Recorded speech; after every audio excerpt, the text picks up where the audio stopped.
Hello everyone, welcome back to my channel और मैं हूं आपकी डाइट और न्यूट्रिशन एक्सपर्ट मधुलिका। मैंने इस सीरीज़ में 2 वीडियोस ऑलरेडी बनाए हुए हैं। पहले में मैंने बताया था कि लेप्टिन रेजिस्टेंस क्या होती है, जिसमें आपको पता चलेगा कि बहुत ज़्यादा एफर्ट करने के बावजूद भी ना तो आप अपने मेटाबॉलिज्म को फास्ट कर पाते हैं, ना वेट लूज़ कर पाते हैं और ना ही अपने एपेटाइट से लड़ पाते हैं। आपकी जो हंगरनेस, जो आपकी क्रेविंग्स है, उससे आप लड़ नहीं पाते हैं। किस तरीके से आपकी बॉडी के अंदर लेप्टिन रेजिस्टेंस जो है वो क्रिएट होती है, बहुत ईजी और सिंपल वे में मैंने उसमें समझाया है। आप उसको देखिए और समझिए कि आपकी बॉडी कहीं उसी चीज़ का शिकार तो नहीं है।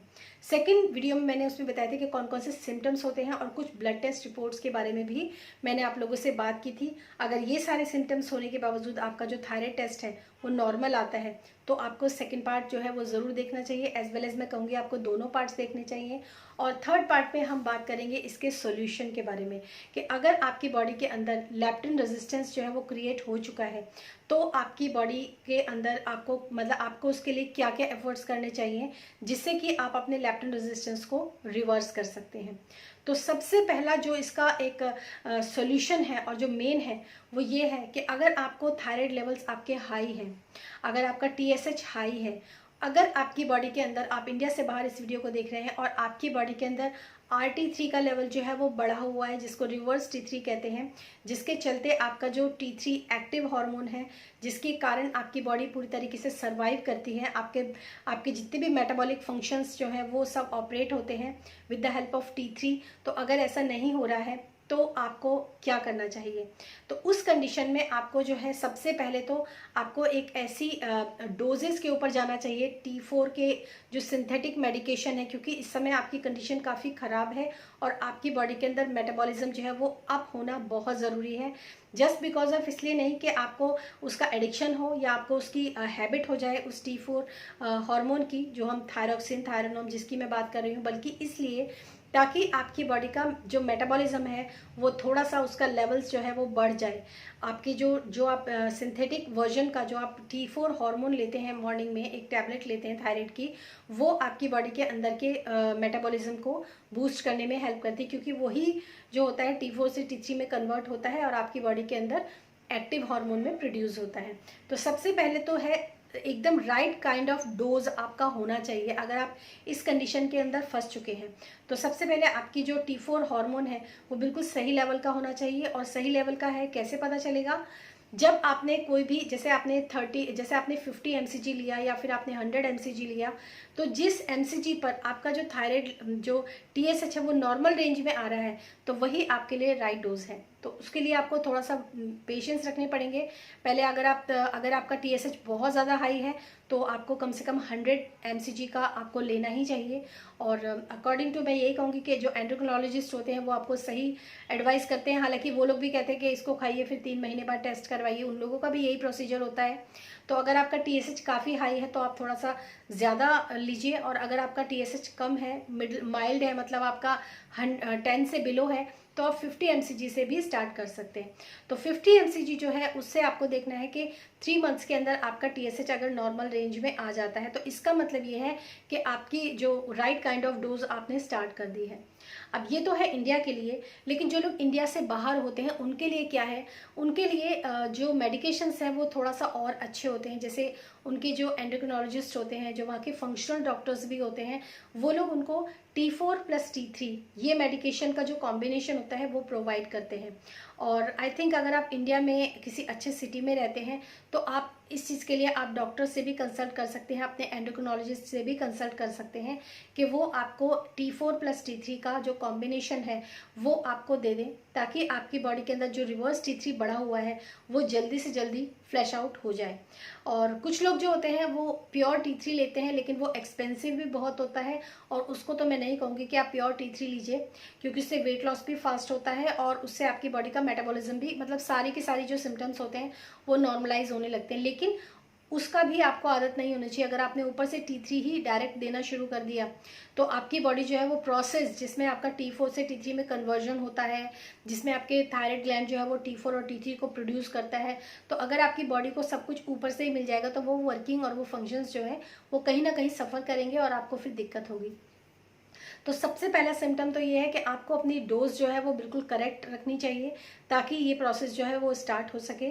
अगर आप इंडिया से बाहर हैं तो आपके जो एंडोक्रिनोलॉजिस्ट हैं वो आपको T4+T3 का जो कॉम्बिनेशन मेडिसिन होता है वो भी दे सकते हैं। इससे आपका रिवर्स T3 भी आपका फ्लैश आउट हो जाएगा और आपके सिम्टम्स जो है वो 2 से 3 महीने में काफ़ी बेटर हो जाएंगे। और आप जो लेप्टिन रेजिस्टेंस यानी कि जिसकी वजह से थायराइड रेजिस्टेंस आपकी बॉडी के अंदर क्रिएट हुआ है वो भी काफ़ी हद तक आपका ठीक हो जाएगा। तो सबसे पहला जो है वो है आपका कि आपको अपनी बॉडी के डोजेस को जो है करेक्ट करने की बहुत ज़्यादा ज़रूरत है। इसके बाद जो नेक्स्ट आता है वो होता है आपको अपनी जो फ्रुक्टोज है उसके ऊपर आपको कंट्रोल करना बहुत ज़रूरी है। मतलब जितना भी आप ऐसा फूड खा रहे हैं जिसके अंदर शुगर है, जैसे हनी है और बाहर से आप केक, पेस्ट्रीज, कुकीज़ जिसके अंदर भी शुगर सिरप डलता है, आइसक्रीम्स है, वो सारी चीज़ें, वो जितनी भी चीज़ें हैं वो सारी की सारी आपको बंद करनी पड़ेंगी।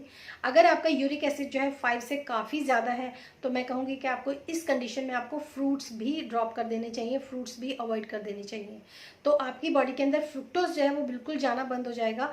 तो उससे होगा क्या कि आपका जो यूरिक एसिड है वो रिवर्स होना शुरू होगा और साथ साथ जो है आपके सिम्टम्स भी बेटर होने शुरू हो जाएंगे और आपकी बॉडी जो है वो लेप्टिन सेंसिटिव की मोड में जाना शुरू कर देगी। इसके बाद जो नेक्स्ट आता है वो आता है एक हाई इंटेंसिटी वर्कआउट, जो कि आपको फ्रिक्वेंटली नहीं करना है। जैसे अगर आप बहुत ही सिंपल वे में अगर आप स्टार्ट करते हैं तो पहले आप 10 सेकंड के लिए आप तेज़ी से दौड़िए और उसके बाद 10 सेकंड के लिए आप नॉर्मल वॉक कीजिए, फिर 10 सेकंड के लिए आप तेज़ी से ये मैं बिगनर्स के लिए बता रही हूँ। हालांकि हाई इंटेंसिटी वर्कआउट की जो आपके स्ट्रोक होते हैं ना वो आपके जिम में भी होते हैं और काफ़ी सारी जगह पर होते हैं। तो हाई इंटेंसिटी वर्कआउट क्या होता है, आपकी बॉडी के अंदर लेप्टिन सेंसिटिविटी और थायराइड सेंसिटिविटी और जो आपका इंसुलिन सेंसिटिविटी होती है उसके लिए भी ये काफ़ी अच्छे होते हैं।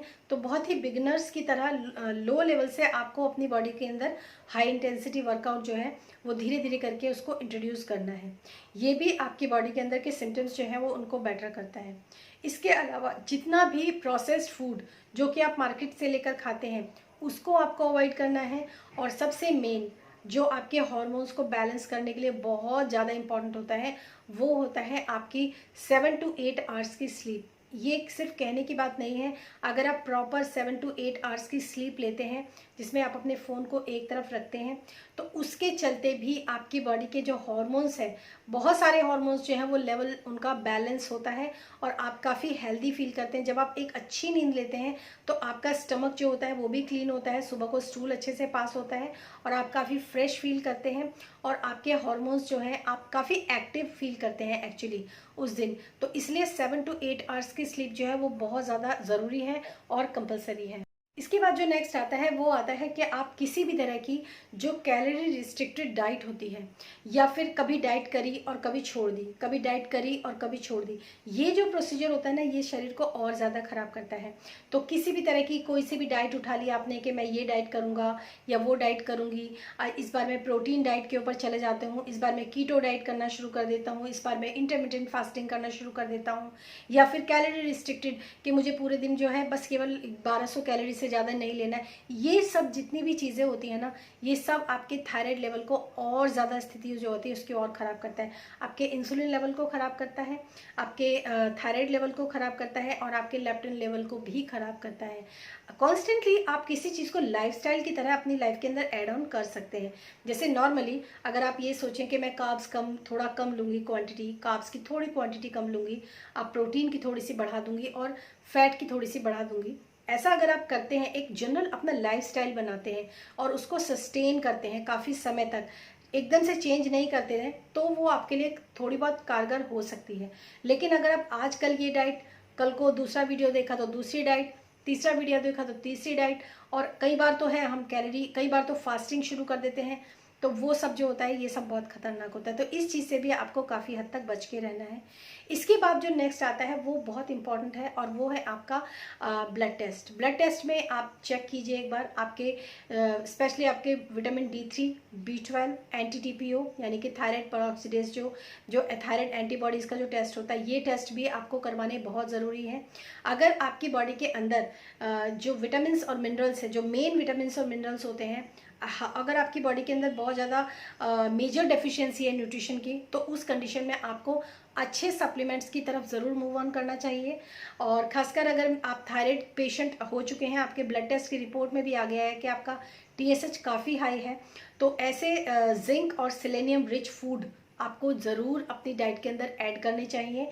अगर बहुत ज़्यादा आपका TSH बढ़ा हुआ है तो सप्लीमेंट की फॉर्म में ले सकते हैं, और अगर नहीं तो आप इसको फूड की तरह भी ले सकते हैं। लेकिन जितने भी सप्लीमेंट्स होते हैं, जो भी सप्लीमेंट्स आप लेते हैं, मेक श्योर वो सप्लीमेंट आपकी बॉडी एब्जॉर्ब करेगी, या ये आप चीज़ याद रखिए।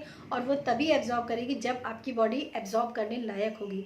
अगर आपका लिवर फैटी है, आपका किडनी भी सही नहीं चल रहा है, आपको इंसुलिन रेजिस्टेंस भी है, आप प्री डायबिटिक भी हो रखे हो, आपका बहुत ज़्यादा जो लिवर है आपका काफ़ी सारे मतलब बहुत टॉक्सिनेटेड है, और फैटी लिवर में आपका लिवर जो है वो काउंट हो रहा है, और ऐसी बहुत सारी चीज़ें जो हैं, आपका बर्पिंग बहुत ज़्यादा होती है, एसिड बहुत ज़्यादा बनता है आपको, और ब्लोटिंग बहुत ज़्यादा रहती है, उस कंडीशन में अगर आप, और ये मेरे पास, ये मैं इसलिए नहीं कह रही हूँ कि ये सिर्फ एक बात है, बल्कि मेरे पास बहुत सारे जो पेशेंट हैं वो आए हैं जिन्होंने भर के सप्लीमेंट्स का बंडल उनके पास होता है, लेकिन वो सप्लीमेंट्स उनके ऊपर काम नहीं करते। क्यों? क्योंकि उनकी बॉडी इस लायक नहीं है अभी कि वो सप्लीमेंट खाएं और उनके ऊपर वो उसका असर हो। तो सबसे पहले अपनी बॉडी के अंदर जितना भी कचरा भरा होता है ना, उसको पहले डिटॉक्स करने में टाइम लगता है 1 से 2 महीने का।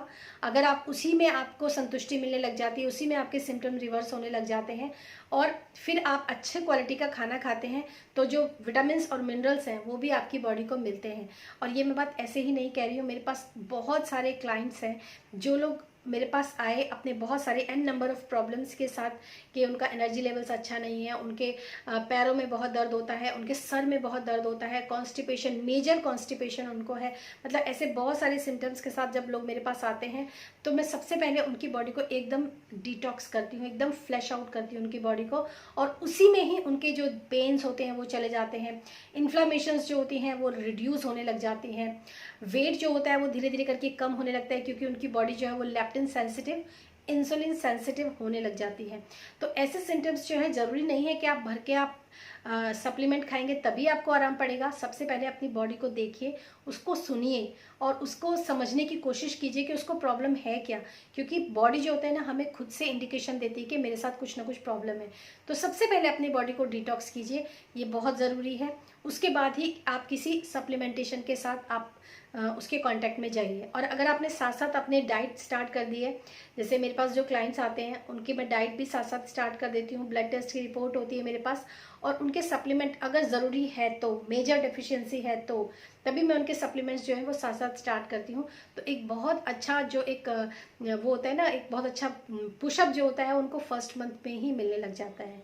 तो ये सारे सिम्टम्स थे, और ये सारे मैंने आपको उसके कैसे आप उसको क्योर कर सकते हैं, कैसे आप उसको रिवर्स कर सकते हैं, अपने वेट लॉस की जर्नी को कैसे हिला सकते हैं, ये सारा मैंने इस वीडियो में आप लोगों के साथ डिस्कस किया है। आई होप ये तीनों पार्ट्स आपके लिए यूज़फुल रहे होंगे गाइज, खासकर उन लोगों के लिए जिनका वेट बिल्कुल नहीं हिलता है।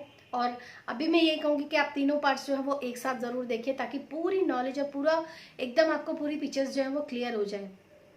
सो फिर मिलूंगी मैं आपको आपके नेक्स्ट वीडियो में। अगर आप मेरे साथ पर्सनल कंसल्टेशन बुक करना चाहते हैं, अपने थायराइड को रिवर्स करना चाहते हैं, तो मेरा जो व्हाट्सएप नंबर है आपको डिस्क्रिप्शन बॉक्स में मिल जाएगा, वहाँ पर आप सिंपली अपने लिए एनरोलमेंट ले सकते हैं, और उसका जो है प्रोसीजर आप तक पहुँच जाएगा। सो फिर मिलूंगी मैं आपको आपके नेक्स्ट वीडियो में, तब तक के लिए बाय बाय।